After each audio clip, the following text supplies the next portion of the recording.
Bonjour Lucas Planavergne. Bonjour Maxime, bonjour à tous. Merci beaucoup d'être avec nous en ce samedi matin, comme quasiment tous les week-ends. Journaliste au JDD, on se prépare, j'imagine, c'est le branle-bas combat dans la rédaction pour boucler le journal qu'on pourra retrouver en kiosque dès demain et bien sûr sur le site internet d'ores et déjà jdd.fr. Et bonjour François Coq. Bonjour à tous. Merci beaucoup d'être avec nous ce matin, analyste politique, essayiste et enseignant. D'abord, comment vous avez observé le valse quand même la valse de l'opinion cette semaine, parce que depuis 5, 6, 7 jours, on a eu un revirement totalement délirant sur le nucléaire, au premier rang desquels, peut-être le plus étonnant, la présidente de la Commission européenne qui a reconnu, je cite, une erreur stratégique. Lucas Planavergne. Alors comment je le regarde, j'ai envie de le dire de manière grotesque. En réalité, ce revirement, il remonte à plus loin. Un des pays pionniers de l'antinucléaire qu'était l'Allemagne a déjà effectué un revirement depuis de longs mois sur la question. Bien sûr, ça se suit par cette déclaration d'Ursula von der Leyen. Mais en réalité, ils sont loin d'être les seuls à faire un revirement. Quand on voit Emmanuel Macron fanfaronner avec son casque sur les sites nucléaires aujourd'hui, il faut tout de même rappeler les revirements de Macron. Macron qui, lorsqu'il était ministre, a autorisé la vente de la branche énergie d'Alstom qui fabriquait les turbines des réacteurs nucléaires. Macron qui, ensuite, une fois président, a annoncé la fermeture de 14 réacteurs, puis qui a mis en œuvre la fermeture de Fessenheim. C'était quasiment il y a 7 ans jour pour jour. Et qui était pourtant un site en bon état. Avant eux, François ira sans doute dans mon sens, mais il y avait d'autres fossoyeurs de la filière. On peut penser à François Hollande, qui d'ailleurs aujourd'hui serait en passe de potentiellement se représenter à la présidentielle. En tout cas, certains le murmurent, comme on dit. Certains le murmurent, on verra s'il a évolué sur la question, qui avait complètement lâché le nucléaire pour faire alliance avec les écologistes. Les écologistes dont l'ancienne ministre Dominique Voynet a été une des plus grandes fossoyeuses du nucléaire. Elle s'en vante même régulièrement. Il y a aujourd'hui des archives télé qui montrent comment elle boycottait le nucléaire français dans les institutions européennes. Elle s'en vante et ça n'a pas empêché d'être nommée en 2025 au Comité pour la transparence et l'information sur la sécurité nucléaire. Donc on voit qu'en réalité, cette propagande antinucléaire, en dépit de la science, perdure. Elle perdure aussi du côté des associations. On peut penser à Greenpeace, qui a d'ailleurs déjà réagi aux déclarations d'Emmanuel Macron. Et puis vous parliez du président de la République, il était en effet avant-hier sur le chantier de Penly, c'est là où seront construits et sont déjà en chantier les fameux futurs les futurs réacteurs, les fameux EPR2 qui ont notamment été engagés avec cette fameuse loi qui elle aussi est controversée, le plan pluriannuel de l'énergie, la fameuse PPE3. Et le président de la République a assuré la France croit dans le nucléaire, elle fait plus qu'y croire.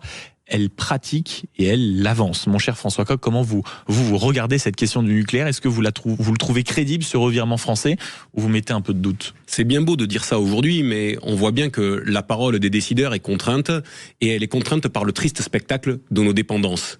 On s'est placé en dépendance du gaz russe, ça a été révélé par la guerre en Ukraine. On s'est placé ensuite en dépendance du gaz naturel liquéfié américain, quand Madame von der Leyen a été signée sur un golfe écossais, un accord qui prévoyait 750 milliards d'euros d'achat de GNL aux États-Unis. Gaz naturel liquéfié. C'est ça, de gaz naturel liquéfié. Ce qui est à peu près ce qu'il y a de pire en matière d'environnement. Bien évidemment. On a aujourd'hui la dépendance aux hydrocarbures du Moyen-Orient qui saute aux yeux. Et donc, pris dans cet entonnoir, quand il y a finalement plus qui que ce soit à qui se raccrocher, eh bien on se dit mais finalement potentiellement on a ce qu'il faut et on sait faire, en tout cas on savait faire hier avec le nucléaire. Tout ça pose quand même une vraie question, c'est que tous ces responsables là qui sont en train de virer Kazakh aujourd'hui, ils sont responsables, voire ils sont coupables. Quel est l'impact qu'il va y avoir aujourd'hui? C'est quand même pas une petite affaire de s'être trompé à ce point dans l'analyse de ce que devait être la politique énergétique alors, François de notre Coq, je pays vous pose une question. Beaucoup réclament déjà une commission d'enquête, mais rappelez-vous, il y a eu une commission d'enquête sur le nucléaire qui avait même été extrêmement bien retranscrite, extrêmement bien, si vous voulez, orchestrée par quelqu'un qui s'appelle Monsieur Armand, qui est passé pendant un temps au ministère de l'économie et qui avait parfaitement interrogé les différents responsables politiques.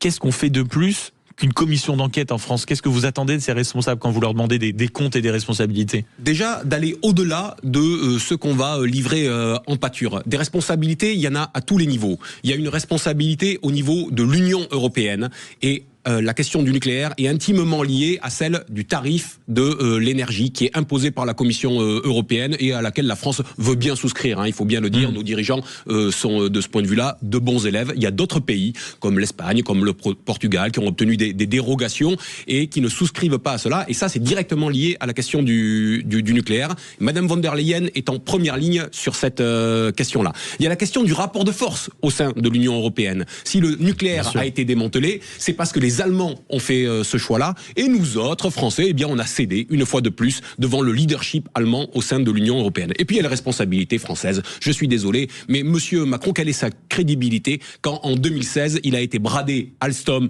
aux Américains et démantelé la filière des turbines qui permettait justement d'avoir cette indépendance et cette souveraineté nucléaire. Tout cela aujourd'hui, ils doivent être placés sur le banc des accusés. Et d'autant que ce n'est pas seulement des revirements qu'on peut pointer d'un point de vue politique. En fait, c'est des revirements qui ont un impact concret sur l'évolution, le retard qu'on a pris en la matière. Encore une fois, comme vous le disiez dans votre propos introductif, Maxime, c'était un domaine où on était pilier, où on était leader. Et on a enterré des grands projets, le fameux projet Astrid qu'on a mis de côté alors qu'on avait des années et des années d'avance.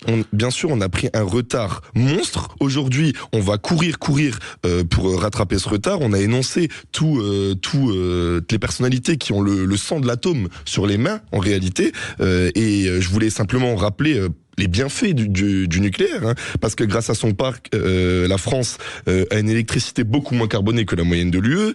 On sait que décarboner sans nucléaire, c'est une mission impossible, que les pays qui ferment leurs centrales, l'Allemagne exemplairement, rouvre des centrales à charbon, ce qui est largement pire, que contrairement aux énergies intermittentes comme l'éolien, comme le solaire, le nucléaire est une énergie 24 heures sur 24, 7 jours sur 7, été comme hiver, et surtout que c'est un enjeu de souveraineté majeure pour la France, puisque ça fait travailler toute une filière, ça fait travailler des ingénieurs, l'industrie lourde, la recherche. Et ceux qui pourraient encore nous opposer, parce que le seul argument qui reste aujourd'hui pour défier le nucléaire, c'est la question du traitement des déchets. Mais même là-dessus, en réalité... Et encore, la France est parmi les leaders, justement, sur le traitement des déchets. C'est ce que j'allais dire, il y a eu des progrès constants sur cette question. C'est quelque chose qui est très encadré. Quand on en parle, on a l'impression qu'on jette les déchets nucléaires comme ça, sans y penser. Voire qu'on les mange. Qui est très encadré. Et surtout, parce qu'on parlait des politiques, en France, la population... et soutient largement la filière nucléaire. Mais alors, j'allais vous poser cette question. Oui, allez-y sur le sondage ce matin. CSA pour le JDD Europe 1 CNews rappelle que plus de 2/3 des Français soutiennent le développement du nucléaire. Donc voilà, les politiques n'ont qu'à écouter comme souvent. Mais pendant un temps, quand on aborde le nucléaire et plus largement aussi, les questions écologiques, est-ce qu'il n'y a pas eu quelque chose, non pas de l'ordre de la manipulation, mais bien sûr une grande campagne quand même alors en plus de lobbying, de désinformation. Hier, on était dans cette matinale avec l'un des anciens directeurs d'EDF qui nous expliquait à quel point, bien sûr, la PPE3 n'était pas une mauvaise idée, comment, bien sûr, tous ces responsables politiques s'étaient plantés, mais surtout comment il y a eu plein de campagnes médiatiques, politiques, dans les cercles d'influence pour expliquer que le nucléaire était une mauvaise chose, pour expliquer que c'était dangereux. Peut-être aussi, pendant un temps, que les Français ont subi ces campagnes. Vous citez votre sondage, il y a aussi un sondage BVA que sort Le Point cette semaine, en début de semaine, et qui indique à quel point la jeunesse française, par exemple, est plutôt réticente au nucléaire. Après, c'est du 50-50.